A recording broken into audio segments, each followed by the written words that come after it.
अस्सलाम वालेकुम। मैं उम्मीद करती हूँ कि आप सब ईमान और सेहत के बेहतरीन हालतों में होंगे। और आज हम माइटोकॉन्ड्रिया को डिस्कस करेंगे। ये भी एक सेल ऑर्गेनेली है। अगर डेफिनेशन की हम बात करें तो माइटोकॉन्ड्रिया एक double membrane bound vesicle like organelle है जो कि इन्वॉल्व होता है एनर्जी की प्रोडक्शन में सेल के अंदर, और ये तमाम यूकैरियोटिक सेल के अंदर पाया जाता है। प्रोकैरियोटिक सेल के अंदर ये नहीं होता, लेकिन यूकैरियोटिक सेल जितने भी हैं उनके अंदर ये पाया जाता है। बहुत इम्पॉर्टेंट और सेल ऑर्गेनेली है, और सेल के अंदर बहुत अहम फंक्शंस जो है वो प्ले करता है ये माइटोकॉन्ड्रिया।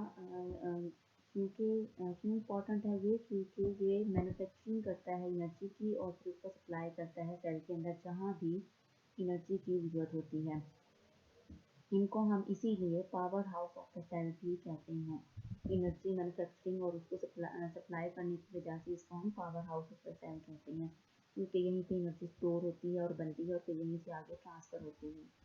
शेप को डिस्कस अगर हम करें तो अगर हम माइक्रोस्कोप में देखें, आपको पता है माइक्रोस्कोप भी किस तरह की होती है। एक कंपाउंड माइक्रोस्कोप है, यानी सिंपल माइक्रोस्कोप है, और एक इलेक्ट्रॉन माइक्रोस्कोप है। अगर हम कंपाउंड माइक्रोस्कोप में देखें सेल को, तो हमें जो माइटोकॉन्ड्रिया है वो वेजिकल रॉड और फिलामेंट्स की शेप में नज़र आएगा। और अगर हम इलेक्ट्रॉन माइक्रोस्कोप के अंदर इसको देखें, क्योंकि इलेक्ट्रॉन माइक्रोस्कोप की जो मैग्नीफिकेशन है वो बहुत ज़्यादा है कंपाउंड माइक्रोस्कोप से, तो वो उसकी जो मॉर्फोलॉजी और स्ट्रक्चर जो है वो ज़्यादा कॉम्प्लेक्स नज़र आएगी।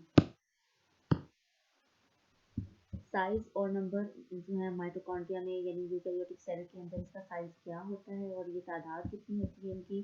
तो माइटोकॉन्ड्रिया की तादाद जो है वो मुख्तलिफ होती है हर सेल के अंदर, और ये डिपेंड करती है सेल की फिजियोलॉजिकल एक्टिविटी पे। यानी जिस सेल के अंदर एक्टिविटी ज़्यादा हो रही है, मेटाबॉलिज्म का फंक्शन ज़्यादा हो रहा है, या ये एनर्जी मैन्युफैक्चरिंग और सप्लाई का जितना ज़्यादा ज़रूरत होगी, उसके अंदर माइटोकॉन्ड्रिया की तादाद भी ज़्यादा होगी।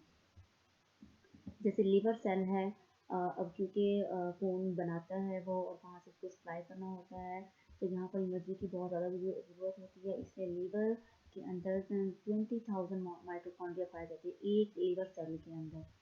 तो इस तरह से ये डिपेंड करता है सेल की फिजियोलॉजिकल एक्टिविटी पे। जितनी फिजियोलॉजिकल एक्टिविटी ज़्यादा होगी, माइटोकॉन्ड्रिया की तादाद भी उतनी ही ज़्यादा होगी। स्ट्रक्चर डबल मेम्ब्रेन है, ठीक है। तो स्ट्रक्चर अगर हम देखें कंपाउंड माइक्रोस्कोप में, तो हमें नज़र आएगा कि एक माइटोकॉन्ड्रिया जो है वो डबल मेम्ब्रेन बाउंड स्ट्रक्चर है। अभी तक हमने जितने भी सेल ऑर्गेनेल्स डिस्कस किए हैं प्रीवियस लेक्चर्स में, उसमें हम क्या करते थे, सिंगल मेम्ब्रेन बाउंड ऑर्गेनेल्स पढ़ते थे। लेकिन ये जो ऑर्गेनेली है इसमें हम क्या पढ़ रहे हैं, this is double membrane bounded. तो इसके भी दो मेम्ब्रेन होती हैं। अब इसकी भी दो मेम्ब्रेन की होती है, इसकी भी खासियत है अपनी। आउटर जो मेम्ब्रेन है वो स्मूथ होती है, जबकि जो इनर मेम्ब्रेन है वो क्रिस्टी कहलाती है। उसके अंदर क्रिस्टी बने हुए हैं। उनको क्रिस्टी क्यों कहा जाता है इनर मेम्ब्रेन को, ये भी अभी हम डिस्कस करते हैं। क्योंकि वो फिंगर लाइक प्रोजेक्शंस बनाती है, इनफोल्डिंग्स बनाती है चैम्बर के अंदर, जिनको और इस चैम्बर का नाम है mitochondrial matrix. These infolds are called cristae. The mitochondrial membranes are similar in structure to other cell membranes. ठीक है, जो माइटोकॉन्ड्रिया की मेम्ब्रेन है बाकी सेल मेम्ब्रेन्स की तरह ही होती है ये, लेकिन इसकी डबल मेम्ब्रेन का और ख़ास तौर पे जो इनर मेम्ब्रेन है जो कि क्रिस्टी बना रही है, उसका फ़ायदा ये है जो इनफोल्डिंग्स बनाई गई हैं फिंगर लाइक। सवाल पैदा होता है कि डबल मेम्ब्रेन क्यों है और जो इनर मेम्ब्रेन है उसके अंदर इनफोल्डिंग्स क्यों हैं। तो answer is that the cristae increases the surface area of the mitochondria. और जहाँ पे, और ये जो क्रिस्टी है इसके ऊपर बहुत से एंजाइम्स होती हैं, F1 पार्टिकल्स होती हैं, अभी हम डिस्कस करेंगे आगे। तो जिसकी वजह से वहाँ पे जब एंजाइम ज़्यादा होंगे, सरफेस एरिया ज़्यादा होगा, तो वहाँ पर ये जो काम करना है इन्होंने, मेटाबॉलिज्म का काम करना है या एनर्जी मैन्युफैक्चरिंग का काम करना है, वो सारा, या ATP बनाने का काम है, ट्रांसपोर्ट का काम है, वो सारा ज़्यादा स्पीडली हो सकेगा और एफिशिएंटली हो सकेगा। Mitochondrial membranes are similar in structure to other cell membrane. अब देखें, ये क्रिस्टी की ही बात हो रही है कि क्रिस्टी के अंदर क्या क्या चीज़ें होती हैं, या जो उसका इंटरनल मैट्रिक्स है उसके अंदर क्या क्या मौजूद होता है। F1 particle, Inner surface of crystal in the mitochondrial matrix has small knob-like structures known as F1 particles. ये F1 particles इसके अंदर होती हैं. Presence of DNA and ribosome. इसके अलावा और क्या होता है माइटोकॉन्ड्रिया में? अपना DNA और राइबोसोम होता है. The presence of ribosome and DNA indicate that some protein are synthesized in them. यानी अगर इनके पास अपना DNA है और अगर अपना राइबोसोम है तो इससे पता चलता है कि ये अपनी प्रोटीन खुद सिंथेसाइज करते हैं. आपको पता है ना कि राइबोसोम क्या काम करते हैं? प्रोटीन सिंथेसिस का. और DNA क्या काम करेगा? वो DNA से RNA बनेगा और RNA से आगे प्रोटीन बनेगी. सेल्फ रेप्लिकेटिंग ऑर्गेनेली है ये इसका फंक्शन भी है. It is a self replicating organelle. Mitochondrial matrix है, उसका क्या काम है? Inner chamber of mitochondria is called mitochondrial matrix. Mitochondrial matrix contain a large number of enzymes, coenzymes, organic and inorganic salts. तो इसमें क्या क्या मौजूद होता है उस मैट्रिक्स के अंदर? वो फिल्यूट लाइक जो माइटोकॉन्ड्रिया का चैम्बर है उसके अंदर एंजाइम कोएंजाइम होती हैं, ऑर्गेनिक और इनऑर्गेनिक साल्ट्स भी मौजूद होती हैं. अब हम इसके फंक्शंस डिस्कस करने से पहले इसकी डायग्राम देख लेते हैं. This is structure of mitochondria.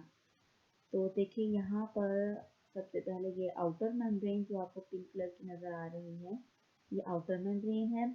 और उसके बाद ये जिसमें आपको फिंगर लाइक प्रोजेक्शंस नज़र आ रही हैं ये सब क्या है?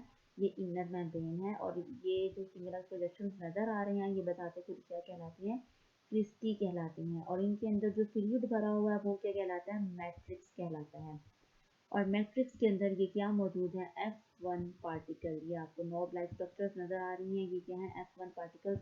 बल्कि यहाँ ज़्यादा क्लियरली दिखाया गया है F1 पार्टिकल को. ये देखेंगे लिखा हुआ है नॉब लाइक स्ट्रक्चर. ये क्या है? F1 पार्टिकल है. यहाँ पर भी इसकी अल्ट्रा स्ट्रक्चर दिखाई गई है. This is outer membrane, this is inner membrane. और ये आउटर कंपार्टमेंट है और ये इनर कंपार्टमेंट है. अब यहाँ पर ये जो फिंगर लाइक प्रोटेक्शन आपको दिखाई गई है यहाँ पर एंजाइम कोएंजाइम ऑर्गेनिक और इनऑर्गेनिक साल्ट्स मौजूद है जो डिफरेंट फंक्शंस परफॉर्म करते हैं.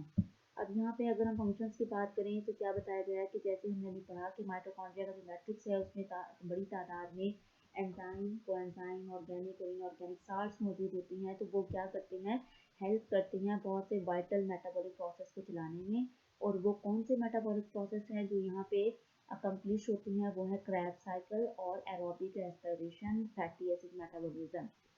तो ये आप हायर क्लासेस में या अपने जो नेक्स्ट सेमेस्टर्स हैं उनके अंदर भी डिटेल से पढ़ेंगे कि क्रैब साइकिल क्या होता है, एरोबिक रेस्पिरेशन क्या है, फैटी एसिड मेटाबॉलिज्म है. सिंपली मैं आपको यहाँ बता दूँ ये सारे मेटाबॉलिक रिएक्शंस हैं.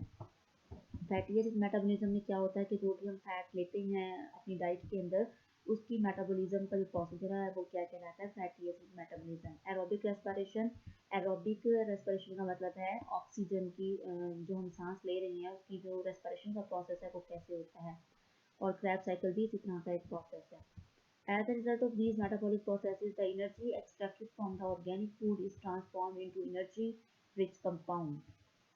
और वो एनर्जी रिच कंपाउंड क्या है? ATP. इसके नतीजे में ये जो क्रैब साइकिल और एरोबिक रेस्पिरेशन और फैटी एसिड मेटाबॉलिज्म ये जितने भी मेटाबॉलिक प्रोसेस हो रहे हैं इन प्रोसेस के दौरान जो एनर्जी बनाता है सेल या माइटोकॉन्ड्रिया जो एनर्जी बनाता है उनको ट्रांसफॉर्म कर दिया जाता है यानी उसको फिक्स कर दिया जाता है ATP की फॉर्म में. और ATP की फुल फॉर्म किया है एडिनोसिन ट्राइफॉस्फेट. इसका नाम पूरा ये है.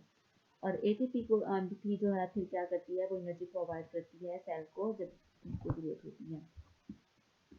और क्या फंक्शन है इसका? Powerhouse of the cell.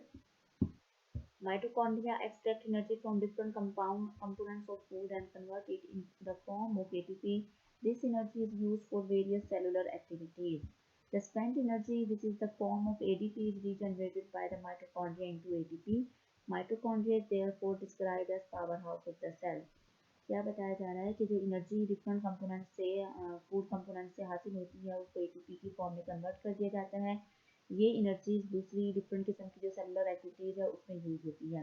जब एनर्जी यूज़ हो जाती है यानी एडिनोसिन ट्राइफॉस्फेट से जब एक फॉस्फेट टूट जाता है तो वो ATP की बजाय क्या बन जाता है? ADP. ADP मतलब एडिनोसिन डाइफॉस्फेट. अगर 3 फॉस्फेट हो तो उसे हम ट्राइफॉस्फेट कहते हैं, 2 हो तो डाइफॉस्फेट और 1 हो तो उसे मोनोफॉस्फेट कहते हैं. तो जब ये ATP टूट जाएगी तो ये क्या बन जाएगी? ADP. फिर एटीपी एक और फॉस्फेट हासिल करके दोबारा से रीजनरेट हो जाएगी और एटीपी बना देगी। इस तरह से एटीपी बनती रहती है सेल के अंदर। ये एटीपी कैसे एडीपी में कन्वर्ट होती है और एडीपी कैसे एटीपी बनती है, ये आप वही मज़ीद जब आप डिटेल से बायो को पढ़ेंगे हायर क्लासेस में, नेक्स्ट सेमेस्टर में, वहाँ पर आपको इसका पता चलेगा। और क्या करते हैं, इसीलिए ये सारा जो फंक्शन हो रहा है यहाँ पे और एनर्जी जनरेट हो रही है और कंज्यूम हो रही है, तो इसी वजह से माइटोकॉन्ड्रिया को क्या कहा जाता है, powerhouse of the cell कहा जाता है। तो ये था आज का टॉपिक जो हमने डिस्कस किया, माइटोकॉन्ड्रिया।